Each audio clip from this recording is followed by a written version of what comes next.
남편이 세상을 떠난 지 10년, 자식들은 점점 윤경과 거리를 두기 시작했다.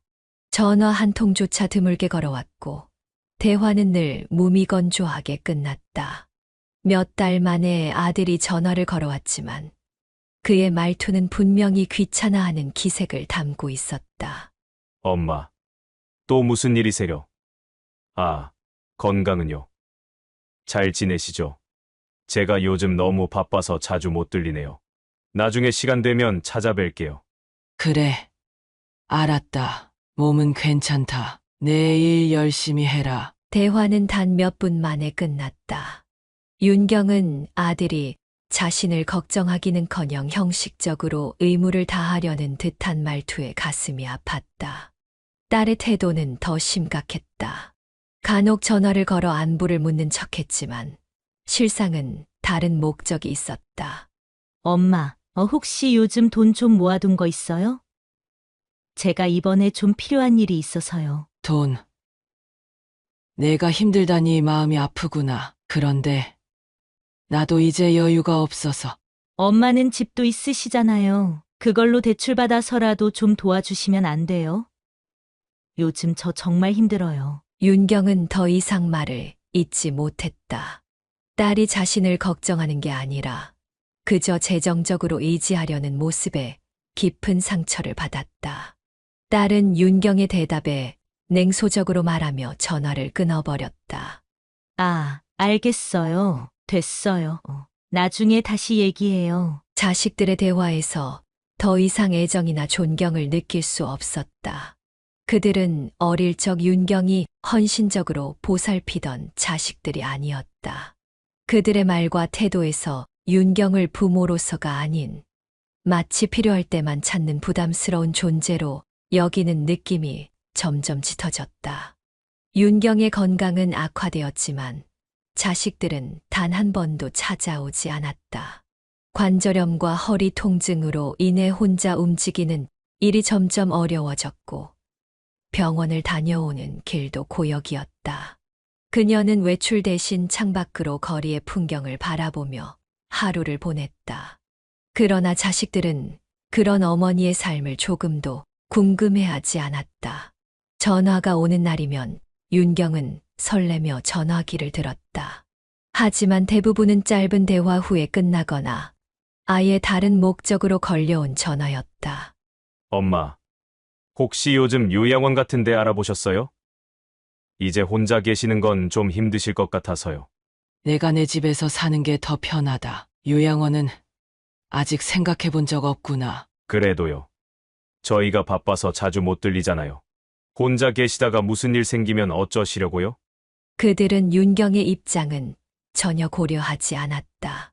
오히려 어머니가 요양원으로 가는 것이 자신들의 생활에 더 편리할 것이라는 의도를 숨기지 않았다. 윤경은 자식들이 더 이상 자신을 필요로 하지 않는다는 사실을 깨달았지만 그들의 태도에서 느껴지는 무관심과 냉혹함은 그녀를 더욱 고립시켰다. 윤경은 자식들에게 자신의 외로움을 털어놓고 싶었지만 돌아오는 반응은 점점 더 냉담했다. 요즘 많이 쓸쓸하구나. 너희들이랑도 자주 보고 싶고 옛날처럼 같이 지내면 좋을 텐데. 어머니의 말을 듣던 자식은 냉소적으로 웃으며 대답했다. 엄마, 그런 말씀 이제 그만하세요. 저희도 애들 키우고 일하느라 정신없어요. 엄마를 어떻게 매일 신경 써요? 현실 좀 보세요. 윤경은 말문이 막혀 아무 대답도 하지 못했다. 딸은 한술 더 떠서 대화를 끊으려는 듯 말했다. 엄마, 저희도 인생이 있잖아요. 어릴 때 다 키워줬으면 된 거 아닌가요? 이제 엄마도 알아서 하셔야죠. 윤경이 말을 잇기 어려워하자 아들은 더 날카로운 말을 던졌다. 엄마가 이러시는 거 솔직히 우리한테 부담이에요. 어릴 때 우리 키워주셨다고 고맙긴 하지만 그게 평생 갚아야 할 빚은 아니잖아요. 윤경은 가슴이 철렁 내려앉았다. 자식들이 부모로서의 자신을 완전히 외면하고 있다는 사실이 이렇게 적나라하게 드러나는 순간 그녀는 더 이상 무슨 말을 해야 할지 몰랐다. 눈물을 참고 침묵했지만 자식들은 그런 어머니의 감정 따위엔 관심도 없었다. 어머니가 외로움과 건강 악화로 자식들에게 도움을 요청하는 것이 매번 묵살당하자 그녀의 마음은 점점 더 깊은 상처를 입었다. 자식들의 냉담한 태도는 단순한 무관심이 아니라 이제는 명백한 회피와 거절로 변했다. 어느 날 윤경이 자식들에게 마지막으로 애정을 담아 말했다. 그래도 엄마가 너희를 키우며 얼마나 행복했는지 너희를 위해 헌신한 세월이 있었는데 그러나 딸은 냉소적인 말투로 이렇게 대답했다. 엄마, 그건 과거의 얘기고요. 지금은 저희도 저희 가족이 더 중요해요. 엄마도 이제 혼자 살아가는 법 좀 배우세요. 윤경은 더 이상 대화를 이어갈 수 없었다. 자식들의 말과 태도는 그저 독침처럼 그녀의 마음을 찌를 뿐이었다. 자식들에게 더는 기대할 것이 없다는 사실이 명확해졌을 때 윤경은 절망감을 넘어 무력감을 느꼈다. 어느 날 자식들이 함께 찾아온 것을 보고 놀랐다. 함께 오는 일은 드물었고 예상치 못한 방문은 설레게 했다. 하지만 그들의 표정은 밝지 않았다. 어쩐 일이니? 둘이 같이 오다니 무슨 일이 있어? 엄마, 요즘 건강이 많이 안 좋으시잖아요. 그래서 우리가 상의한 게 있어요. 긴장한 표정으로 그들의 말을 기다렸다. 잠시 머뭇거리더니 요양원에 대한 이야기를 꺼냈다. 엄마가 혼자 지내시는 게 이제는 너무 위험해 보여요. 그래서 요양원을 알아봤어요. 간호사들이 24시간 돌봐주고 엄마가 편하게 지내실 수 있는 곳이에요. 윤경은 크게 놀라며 손을 저었다. 요양원. 내가 왜 그런 데를 가야 하니? 이 집이 제일 편한데. 자식들은 윤경을 요양원으로 보내기 위해 교묘한 설득과 압박을 시작했다. 처음에는 다정하게 접근했지만 윤경이 단호히 거부하자 점점 태도가 달라졌다. 엄마, 이제 혼자 사시는 게 너무 위험해요. 건강도 점점 나빠지고 우리도 자주 못 들리니까 걱정되잖아요. 요양원은 정말 좋은 곳이에요.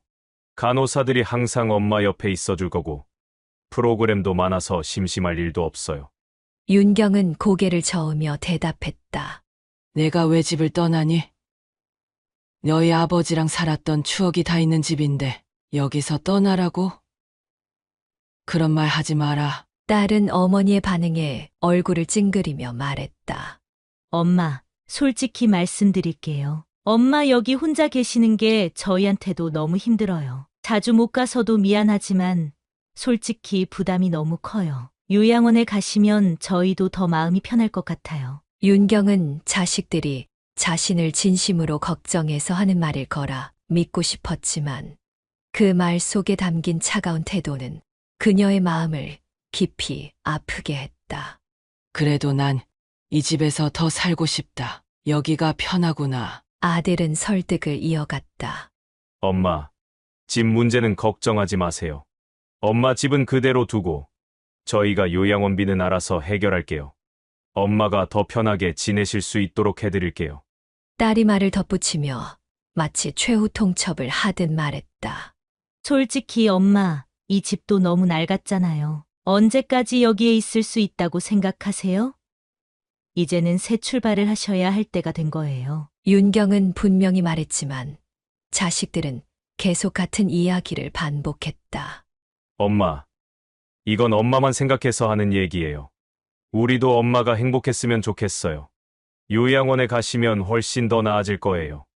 윤경은 자식들이 자신을 걱정하는 척하며 결국 자신들의 편의를 위해 그녀를 설득하려는 의도가 뻔히 보였다. 그러나 자식들이 계속해서 말을 쏟아내자 그녀의 마음은 점점 흔들리기 시작했다.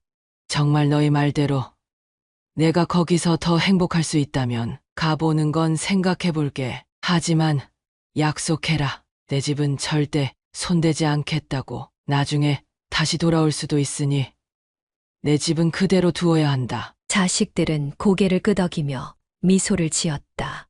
물론이죠, 엄마. 절대 그런 일 없어요. 집은 그대로 두고 엄마를 위해서만 움직일게요. 윤경은 자식들의 말을 듣고 한 번 더 믿어보기로 했다.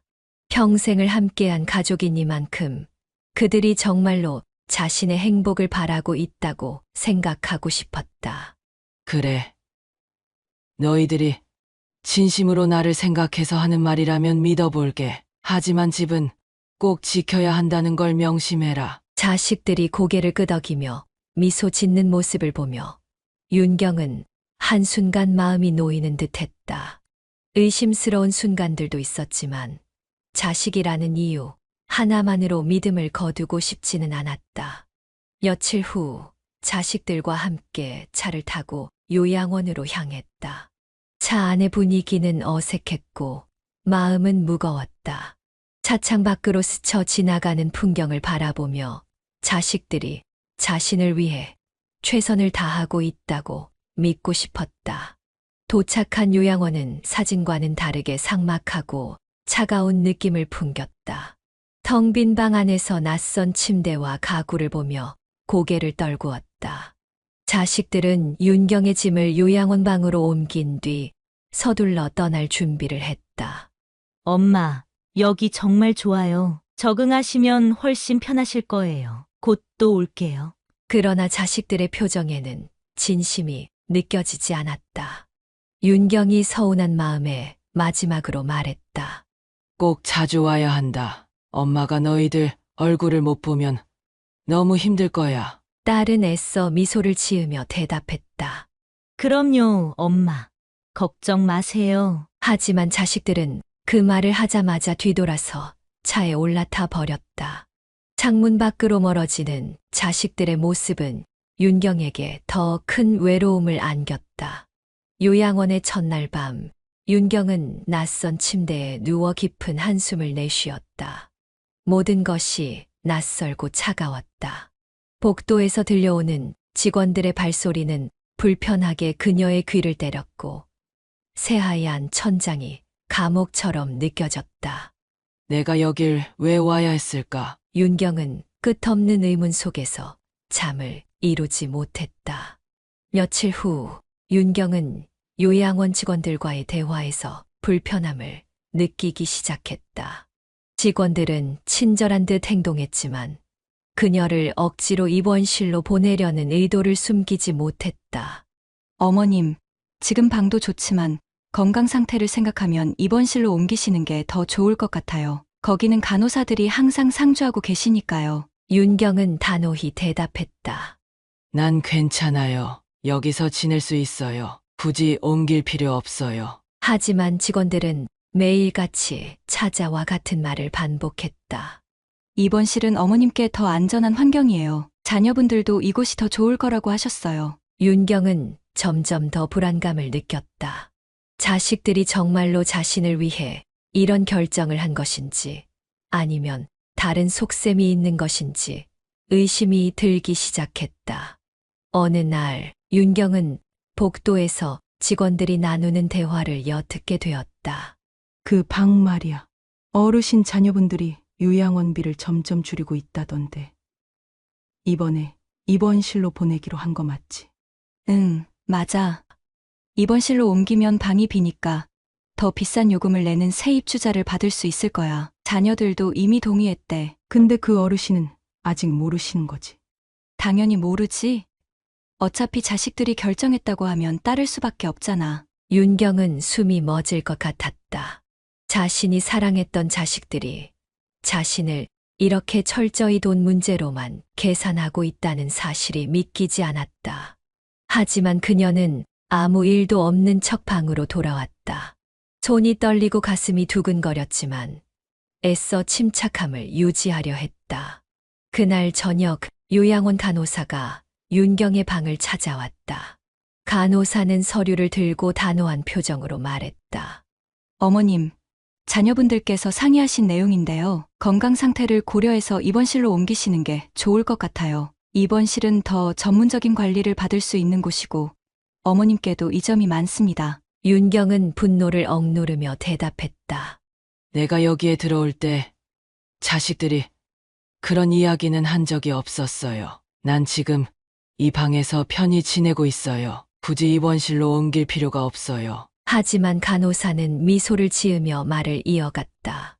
자녀분들께서 이미 입원실 이동을 권유하셨습니다. 어머님이 거절하셔도 자녀분들과의 계약상 문제가 없기 때문에 결국은 옮기셔야 할 거예요. 여기서도 어머님을 위해 최선을 다할 거니까 너무 걱정하지 않으셔도 됩니다. 그 말은 마치 윤경에게 어떤 선택권도 없다는 것을 암시하고 있었다. 윤경은 간호사의 차가운 태도와 뻔뻔한 말투의 속에서 분노가 끓어올랐다. 윤경은 요양원 생활에 적응하려 애쓰는 가운데 식당에서 다른 입주자들 사이에서 나오는 불길한 소문들을 들었다. 식탁 주변에 모인 몇몇 입주자가 낮은 목소리로 나누는 이야기는 그녀의 귀를 사로잡았다. 지난주에 입원실로 옮겨진 김 할머니 있잖아. 그분 결국 퇴소 처리됐다던데. 퇴소가 아니라 듣기로는 몸이 더 안 좋아져서 병원으로 갔다가 결국 이야기를 하던 노인이 목소리를 낮췄다. 돌아가셨다는 말도 있어. 근데 이상하지 않아? 갑자기 입원실로 보내더니 며칠 만에 그렇게 됐다니. 다른 이가 걱정스러운 표정으로 덧붙였다. 여기 요양원 뭐가 좀 수상한 것 같아. 건강한 사람들도 입원실로 보내진 뒤로 갑자기 상태가 나빠진다는 얘기 많이 들었어. 그럴 만도 하지. 입원실로 보내면 방이 비니까 더 돈 많은 사람들한테 그 방을 빌려주고 싶을 거 아니야. 윤경은 그 이야기를 들으며 긴장감이 몰려왔다. 소문은 단순한 추측이었을 수도 있었지만 요양원 직원들이 자신의 방을 비우려는 태도를 보며 소름이 돋았다. 그들은 정말로 입원실을 핑계 삼아 자신을 쫓아내려는 걸까? 그날 저녁 윤경은 더 이상 무시할 수 없는 상황을 맞닥뜨렸다. 직원 2명이 복도에서 주고받는 대화를 우연히 엿듣게 된 것이다. 그 방 말이야. 자식들이 요양원비를 줄인다고 했잖아. 그러니까 이번에 입원실로 보내버리는 게 맞는 거지. 맞아. 저 방에 새로 들어올 사람은 이번에 계약금도 꽤 크게 넣기로 했대. 그러니 빨리 처리해야 해. 근데 어르신이 아직도 거절하신다면서 내일 자녀들이 다시 방문해서 확실히 설득하도록 하라고 했어. 윤경은 충격의 말을 잃었다. 자신이 자식들과 요양원의 거래의 희생양이 되었다는 사실을 확신했다. 그들은 윤경이 입원실로 가게 되면 더 많은 이익을 낼 수 있다는 계산으로 움직이고 있었던 것이다. 윤경은 방으로 돌아와 밤새 잠을 이루지 못했다. 자식들이 단순히 자신을 요양원에 맡긴 게 아니라 그녀의 삶을 이익 창출의 도구로 이용하고 있다는 사실이 머리를 떠나지 않았다. 침대에 앉아 떨리는 손으로 사진 액자를 쥐었다. 그 안에는 자신이 온갖 희생을 감수하며 키운 자식들의 얼굴이 있었다. 내가 너희를 이렇게 키웠는데 이런 대접을 받으려고 했던 건 아니었어. 윤경은 액자를 천천히 내려놓으며 결심했다. 더 이상 순순히 당하지만은 않을 것이었다. 자신을 이용하려는 자식들과 요양원의 음모를 반드시 밝혀내고 그 대가를 치르게 하겠다는 불타는 의지가 그녀의 눈빛 속에 번졌다. 그러던 중 요양원 직원이 건넨 한마디는 그녀의 불안을 증폭시켰다. 자녀분들께서 요양원비 일부를 연체하셨다는 연락이 왔어요. 어머님께 한번 확인해 보시겠어요? 윤경은 그 말을 듣고 아들에게 전화를 걸었다. 아들은 불쾌한 목소리로 대답했다. 엄마, 갑자기 왜 그런 걸 물어? 요양원비는 우리가 알아서 내고 있으니까 신경 쓰지 마세요. 하지만 연체됐다고 하던데 무슨 일이 있는 거야? 아들은 잠시 머뭇거리더니 뻔뻔한 어조로 답했다. 엄마, 요양원비도 비싸고 솔직히 엄마 혼자 지내시는데 그렇게 큰 방은 필요 없잖아. 그래서 방을 옮기거나 비용을 줄일 방법을 찾고 있는 거예요. 윤경은 아들의 말에 충격을 받았다. 너희가 내 돈으로 요양원비를 내는 줄 알았는데 내 아버지가 남긴 돈을 그렇게 쓴 거 아니었니? 왜 너희가 더 줄이겠다는 거야? 그러나 아들은 태연하게 말했다. 엄마도 아시잖아요. 우리도 생활이 빡빡해요. 어쨌든 입원실로 옮기시면 비용도 절약되고 엄마도 더 안전하실 거예요. 이건 우리 모두를 위한 거예요. 윤경은 더 이상 대화를 이어갈 수 없었다. 자식들에게 더는 의지할 수 없음을 깨달은 그녀는 말없이 전화를 끊었다. 며칠 후 윤경은 우연히 요양원 직원들의 대화를 엿듣고 모든 음모를 알게 되었다. 그 방, 이제 입원실로 옮기면 되겠죠? 네. 자녀분들이 이미 동의하셨고 계약서도 새로 쓰겠다고 했습니다. 새 입주자는 2배의 요양원비를 낸다고 하더라고요. 좋아요. 어르신은 반대하실 테지만 결국 자녀분들 말에 따를 수밖에 없으실 겁니다. 윤경은 몸이 떨리는 것을 느끼며 방으로 돌아왔다. 자식들이 요양원과 결탁해 그녀를 입원실로 보내고 방을 다른 사람에게 비싼 가격으로 넘기려 한다는 사실을 알게 된 것이다. 내가 너희에게 무슨 잘못을 했기에 이런 대접을 받는 거니? 윤경은 밤새 자식들과 요양원이 꾸민 음모를 곱씹으며 절망에 빠졌다. 하지만 단순히 좌절하고 있을 시간이 없었다. 그녀는 이 상황에서 벗어나기 위해 그리고 복수를 위해 스스로 싸우기로 결심했다. 윤경은 요양원에서 지내는 동안 자신과 비슷한 처지의 노인 정수라는 남성을 알게 된다. 정수는 윤경보다 먼저 요양원에 들어왔지만 그 역시 가족들에게 배신당해 모든 것을 잃은 사람이었다. 윤경과 정수는 처음엔 서로의 사정을 잘 알지 못했지만 같은 시간에 정원을 산책하거나 식사 시간을 함께하며 서서히 친밀해졌다. 어느 날 정수가 윤경에게 조용히 말했다. 이거 뭔가 수상하지 않습니까? 저도 처음엔 그냥 요양원이라고 생각했는데 여기서 벌어지는 일들이 점점 이상하더군요. 윤경은 정수의 말에 놀랐지만 이미 자식들의 음모를 알게 된 그녀는 정수에게 자신의 이야기를 털어놓았다. 사실 저도 이상한 점을 느끼고 있었어요. 자식들이 제 방을 비우려는 이유를 알게 되었죠. 그들이 요양원과 거래를 했어요. 제 방을 더 비싼 가격에 넘기려고요. 정수는 고개를 끄덕이며 자신의 경험을 들려주었다.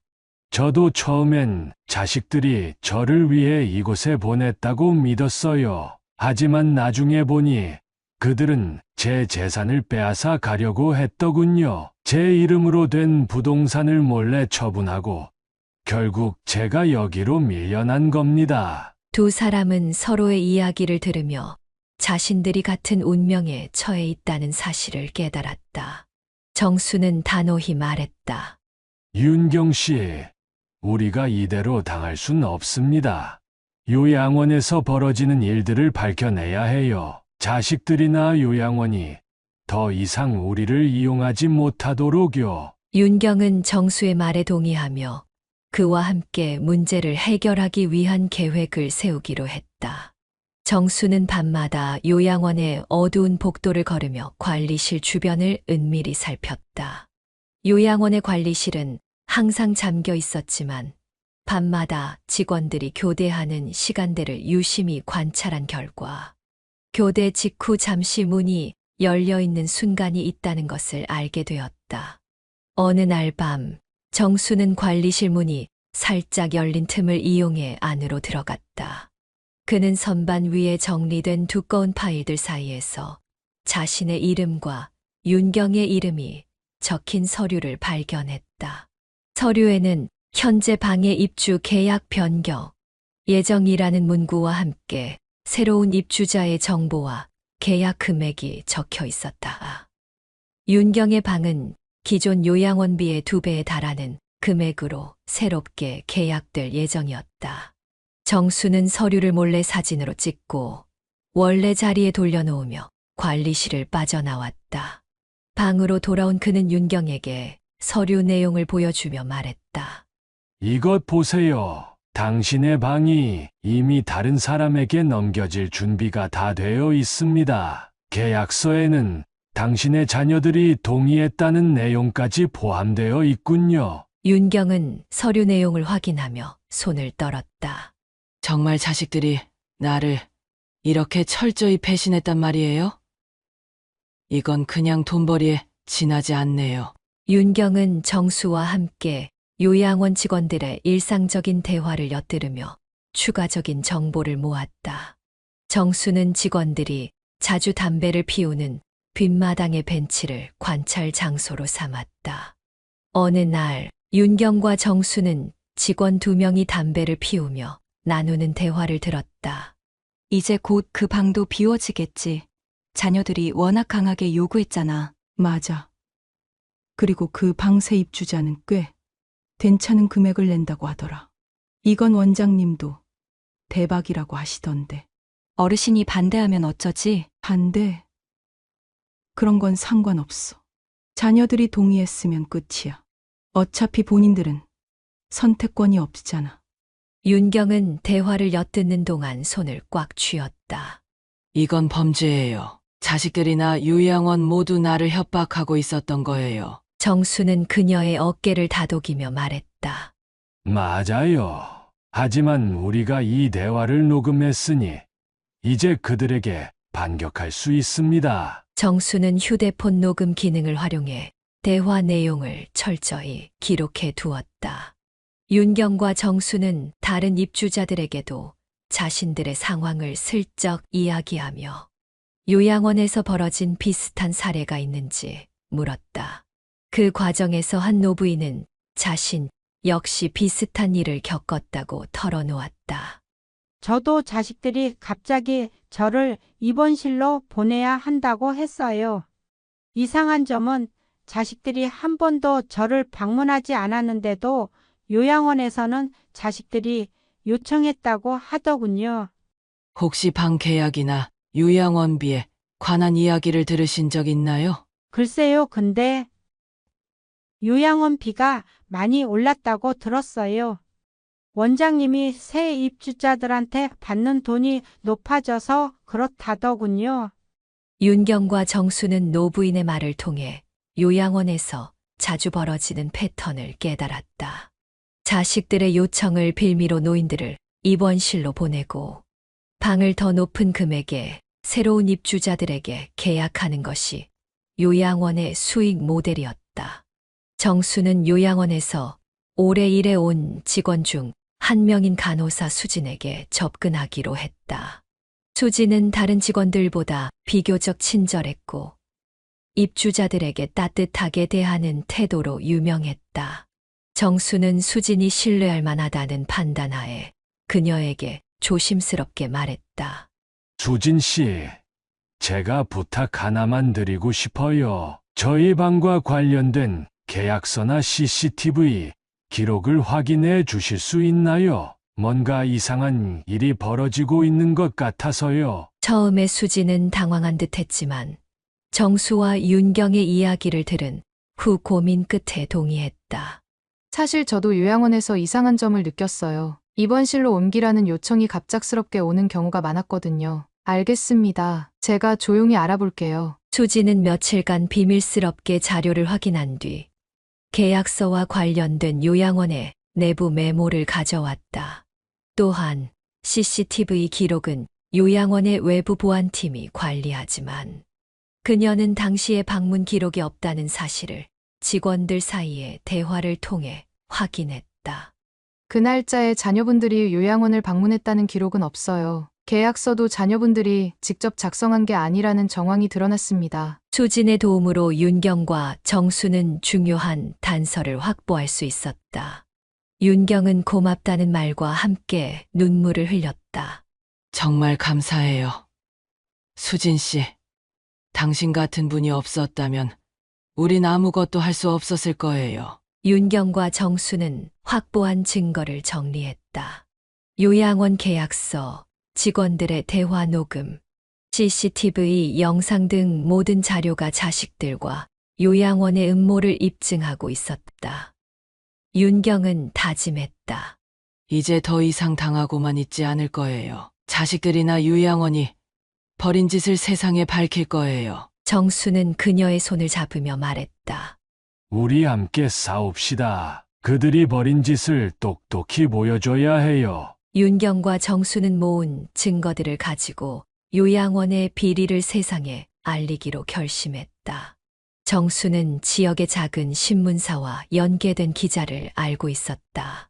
그는 기자에게 전화를 걸어 말했다.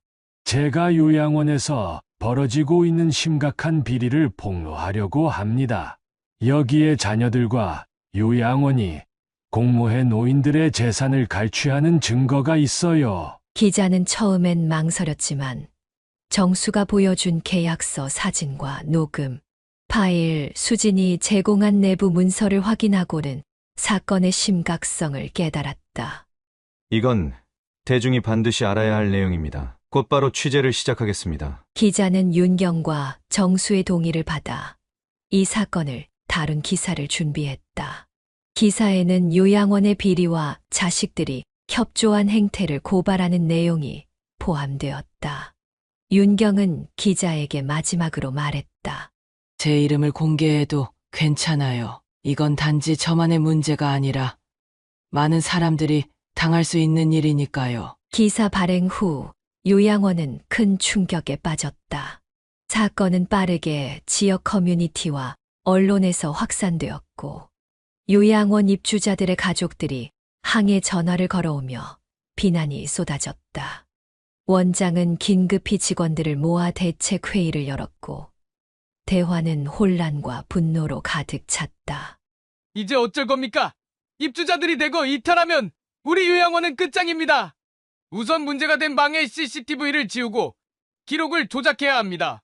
상황이 정리될 때까지 가족들에게는 적당한 변명을 하죠. 원장은 점점 심각해지는 상황 속에서 한 가지 대책을 떠올렸다. 윤경을 압박해 기사를 철회하도록 만드는 것. 그는 윤경을 호출해 직접 이야기를 나누기로 했다. 다음 날 윤경은 요양원의 원장실로 불려갔다. 원장은 평소와는 다른 온화한 표정을 짓고 있었다. 그는 윤경에게 차를 권하며 말했다. 어르신, 여기까지 오시느라 힘드셨죠? 제가 직접 모셔왔어야 했는데 바빠서 죄송합니다. 윤경은 그의 가식적인 태도에 속지 않고 단호하게 대답했다. 무슨 일이신지 아시잖아요. 제가 공개한 일이 불편하셨나 보죠? 원장은 억지로 웃으며 말을 이어갔다. 어르신, 저희가 뭐 잘못한 게 있나요? 오히려 입주자분들을 위해 항상 최선을 다하고 있는데 이런 오해가 생기니 안타깝습니다.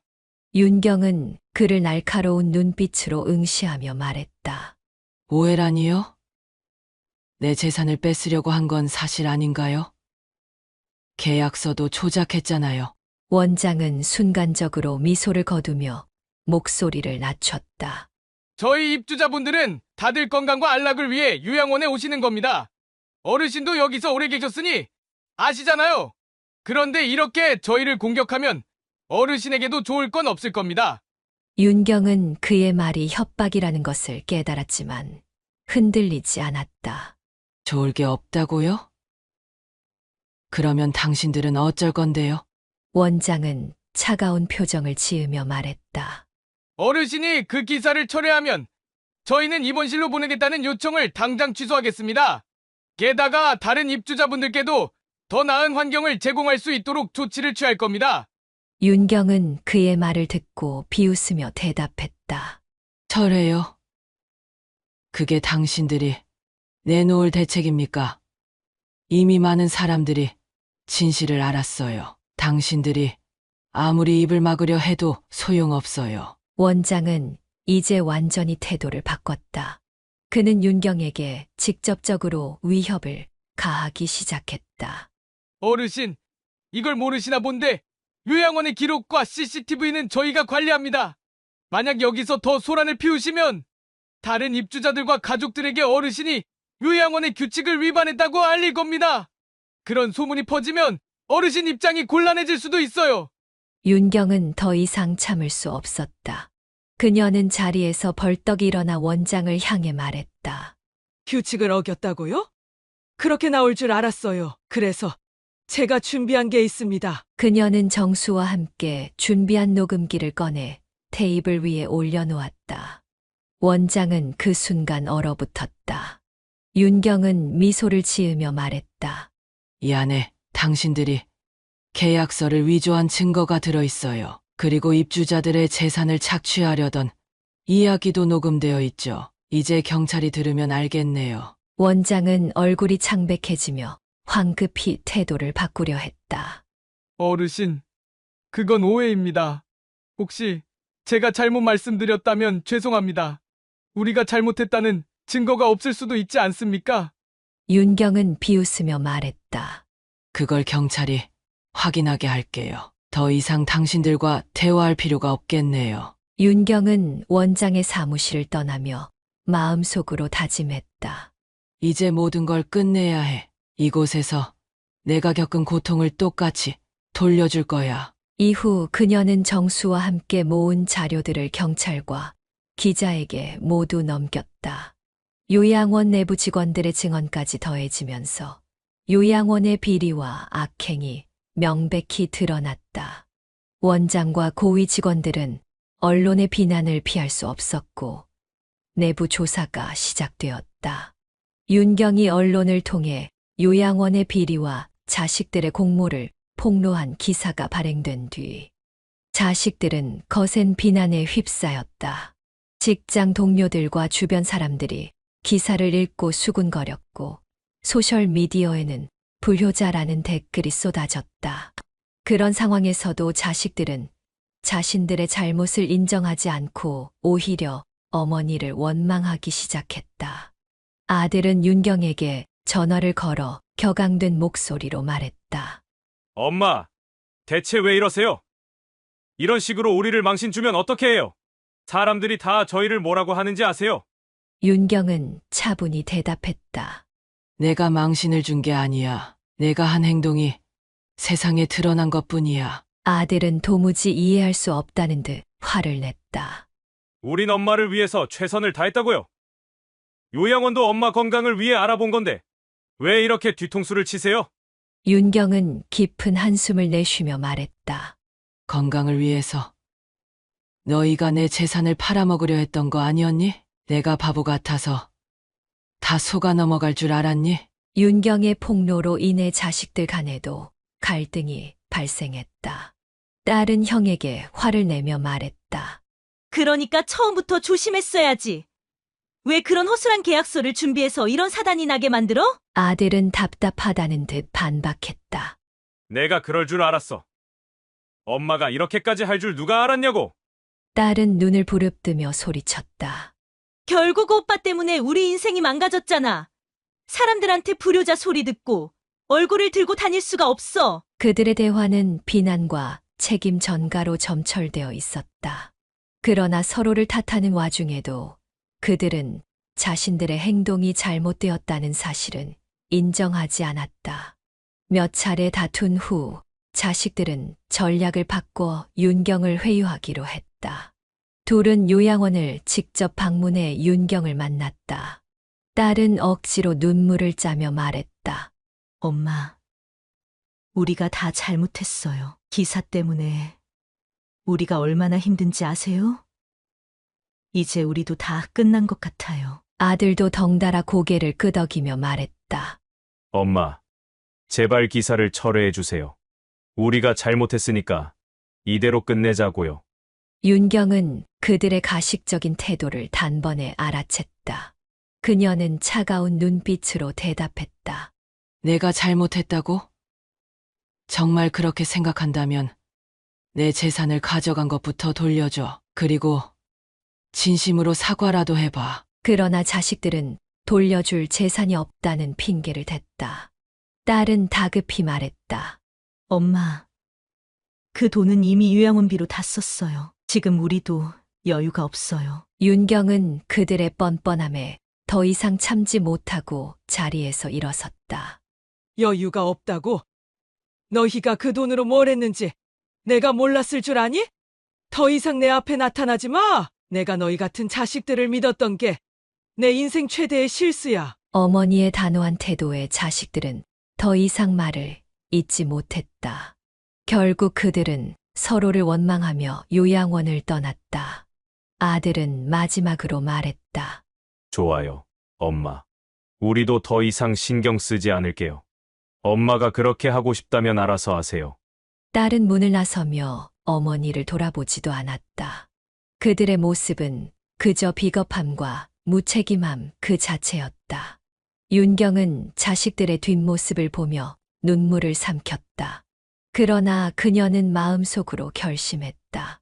이제 더 이상 너희에게 속지 않아. 내 남은 인생은 너희를 위해 쓰지 않을 거야. 윤경은 정수와 함께 고즈넉한 시골 마을의 작은 집에서 새로운 삶을 시작했다.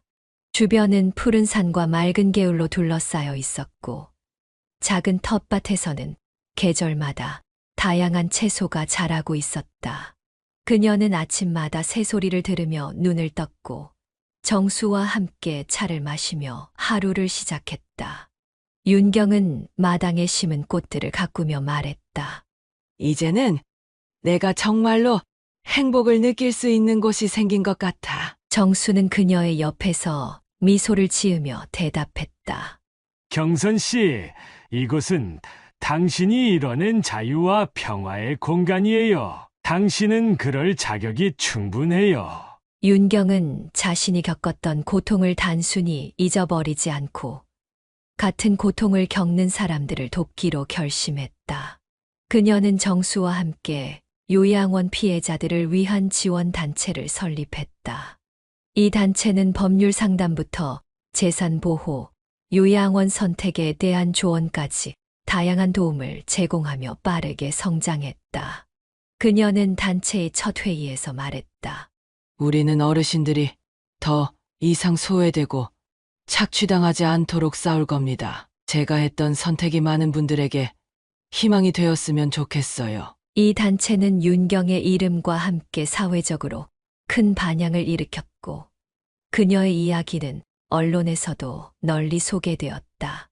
윤경의 자식들은 그녀가 단호히 관계를 끊은 이후 처음에는 오히려 어머니를 원망하며 자신들의 행동을 정당화하려 했다. 그러나 시간이 지나며 그들은 자신의 행동이 가져온 결과를 뼈저리게 느꼈다. 사회적 비난과 경제적 어려움을 겪으며 그들은 자신들의 잘못을 뒤늦게 깨닫기 시작했다. 어느 날 아들은 윤경의 단체 사무실을 찾아와 울먹이며 말했다.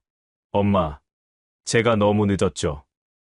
제가 얼마나 큰 잘못을 했는지 이제야 깨달았어요. 다시는 그런 선택을 하지 않을게요. 제발 용서해 주세요. 윤경은 한동안 그를 바라보다가 조용히 말했다. 용서는 나를 위한 거야. 너를 위해서가 아니라. 하지만 나에게 준 상처는 시간이 필요할 거야. 진정으로 변했다면 그 모습을 보여줘. 딸 역시 찾아와 눈물을 흘리며 후회했다. 그녀는 말했다. 엄마, 정말 미안해요. 다시는 엄마를 실망시키지 않을게요. 너무 어리석었어요. 윤경은 차가운 표정을 풀고 조용히 대답했다. 너희가 변하겠다면 그 모습을 오래도록 보여줘. 그게 너희가 할 수 있는 유일한 방법이야. 윤경은 자식들의 태도 변화를 보며 복잡한 감정을 느꼈다. 한편으로는 그들의 진정성을 믿고 싶었지만 지난 상처는 쉽게 치유되지 않았다. 그녀는 정수와 함께 앉아 말했다. 난 아직도 내가 제대로 한 건지 모르겠어. 그들이 바뀌었다고는 하지만 내가 그들에게 준 사랑이 너무 당연하게 여겨졌던 것 같아. 정수는 고개를 끄덕이며 위로했다. 경선 씨, 당신은 누구보다 강한 사람이에요. 그들이 변할 수 있는 기회를 준 것만으로도 당신은 훌륭해요. 이제는 당신의 행복을 우선으로 생각해요. 윤경의 단체는 점점 더 많은 지지를 받았고 그녀는 점차 자식들에게도 마음을 열기 시작했다. 그러나 그녀는 더 이상 과거의 자신으로 돌아가지 않을 것을 다짐했다. 이제 그녀는 자신만의 인생을 살고 자신의 행복을 최우선으로 하기로 했다. 윤경과 정수는 마당에서 저녁 하늘을 바라보며 손을 맞잡고 있었다. 윤경은 깊은 숨을 내쉬며 말했다. 이제야 진정한 해방을 느껴 내가 원하는 대로 살고 내 결정을 존중하는 삶을. 정수는 미소를 지으며 그녀를 바라보았다. 그게 바로 당신이 찾던 행복일 거예요. 하늘에는 별빛이 가득했고 윤경의 얼굴에는 밝은 미소가 떠올랐다.